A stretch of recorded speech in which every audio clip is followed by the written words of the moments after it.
राष्ट्रपति हेबे नवीन पट्टनायक महामहिम ओडिशार जीवा परे आलोचना एबे भी नवीन को भल पाउछंती मोदी। ओडिशार पूर्वतन मुख्यमंत्री नवीन पट्टनायक सरकार रे थिबा बेले लोकंको पई एभली काम करिसंती जहाँ पई एबे भी नवीन को भल पाउछंती साधारण लोक ठारू आरंभ करी वरिष्ठ नेता मान।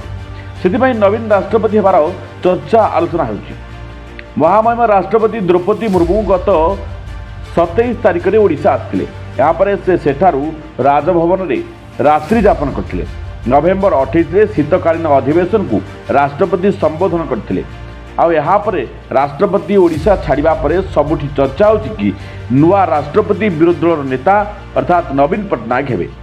तेबे किछि दिन हला बीजेडी दलीय कदल बढ़िबार लागिछि। एहारी भितरे नवीन राष्ट्रपति हेबे एहाकु नै दल रे पूरा आलोचना।